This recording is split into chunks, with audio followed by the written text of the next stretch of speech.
What if the tallest people who ever lived weren't myths, weren't legends, weren't circus acts? What if they were real, photographed, documented, and then quietly deleted? Not from memory, from history itself. It started with a door. Not a grand entrance, not a cathedral arch, a working door inside a government building somewhere ordinary people walked every single day, measuring nearly 14 feet high. Why would anyone build that? Grandeur? Maybe. Intimidation? Perhaps. But what if the answer is far simpler and far more unsettling? What if someone needed it that size? That question sent me down a path I didn't expect, and what I found on the other side changed the way I look at every old building, every old photograph, every official explanation I've ever been handed. Let's go back to the 1800s. Photography was new. It was expensive. It was serious. You didn't pose for a photograph the way you snap a selfie today. You sat for it. You prepared. You dressed properly. You stood still for several seconds while the image burned itself onto a plate. And in archives scattered across the world, London, Paris, Washington, Moscow, there are photographs from that era showing something that has no comfortable explanation. People. Tall people. Not 6 feet, not 6'5", 8 feet, 9 feet, sometimes more. Standing beside ordinary men and women, proportions clearly visible, shadows falling correctly, image grain matching across every figure in the frame. These are not paintings that could exaggerate. These are not stories passed down through generations that could grow in the telling. These are photographs. And they weren't labeled as freaks. They weren't displayed as spectacles. They appeared in formal portraits, official settings, surrounded by colleagues, dressed in period clothing, photographed the way anyone important was photographed. Guards, overseers, foremen, people doing jobs. Here's what makes that strange. Institutions that hold these images don't display them. The Smithsonian files them under unverified. European museums stamp them miscellaneous. The British Museum acknowledges them and moves on. Russian imperial records mention individuals of unusual stature in ceremonial roles. Then the subject changes. The same pattern: acknowledge, categorize, bury. Now look at the buildings. Across America, Europe, India, Russia, South America, government buildings, courthouses, administrative centers, all constructed in roughly the same era, all share something deeply strange. Doorways in working corridors standing 12, 15 feet high, not at grand public entrances, inside where no one is meant to be impressed. Staircases with rises so steep that an average adult must reach unnaturally just to climb them. Desks, chairs, beds, furniture found in functional rooms, not throne rooms, not display halls, administrative offices, all built slightly too large.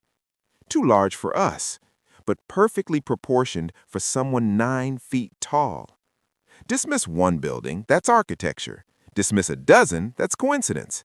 But when the same oversized proportions appear on every continent in every major empire's administrative structures, all built within the same century, that stuff's being a coincidence. That becomes a pattern. And that pattern points towards something that vanished from maps so completely, most people have never heard of it. Tartaria. Pull out any atlas from the 1700s. Open an encyclopedia from 1800. You'll find it. Casually labeled, no explanation needed. A massive territory spreading across northern Asia. Not a mythical kingdom, not a traveler's rumor. A place documented with the same matter-of-fact certainty as France or Spain. Then, sometime in the mid-1800s, it's gone. Not conquered, not renamed, not absorbed with footnotes and treaties the way empires normally dissolve. erased. The maps are redrawn, the encyclopedias revised, histories written as though that name, that place, those people simply never existed. But the buildings remained. Enormous stone structures across Central Asia, precision-cut architecture across Mongolia and Russia, built with no verified construction records, no documented architects, no clear explanation for how the engineering was achieved with the tools supposedly available at the time. Unless the people building and overseeing those structures weren't built like us. Then come the newspapers. Not fringe publications, not tabloids, the New York Times, the San Diego Union, regional papers across the American Midwest, all running stories in the late 1800s about the same thing. Giant skeletons, 7 feet, 10 feet, 12 feet of preserved human bone, discovered in burial mounds, uncovered during railroad construction, found beneath the foundations of expanding American cities, reported casually, reported repeatedly, not as horror, as news. And then, around 1920, it stops, not gradually, immediately. The skeletons that were collected, many sent to the Smithsonian for study, are now listed as lost, misplaced in routine transfers, absent from any catalog you can access today. Hundreds of physical specimens, gone. Think about that timing. Photographs stop.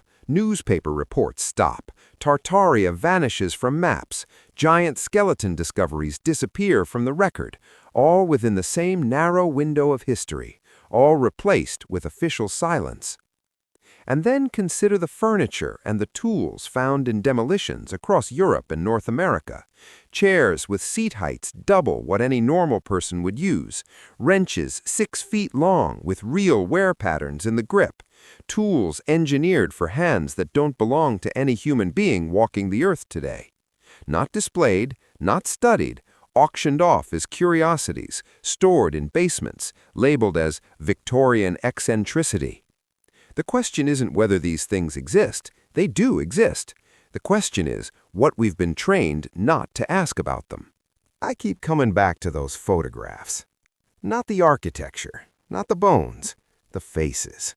Because whatever theory you hold, whatever explanation you find most comfortable, those photographs show people.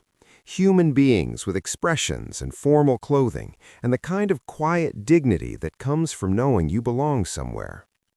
People who had no idea that within a few generations, the evidence of their existence would be quietly shuffled into archive boxes marked unverified. We walk through their buildings every day. We climb their staircases, stretching slightly more than feels natural, and we never stop to ask why those stairs were built that way. We accept what we've been told: aesthetic choice, grand design, cultural expression. But what if the real answer is simpler? What if somebody built those doors that tall because that's how tall they were? What if we are living right now inside the infrastructure of a civilization we didn't build, inheriting its architecture, forgetting its people, and mistaking their silence for absence? The buildings are still standing. The photographs still exist. The bones were real, even if someone decided we shouldn't see them anymore. And somewhere, in the back of a museum, in a forgotten auction box, in an archive no one has opened in 60 years, the evidence is waiting. Waiting for someone willing to ask the question everyone else agreed to stop asking. Who were the giants, and what else vanished when they did?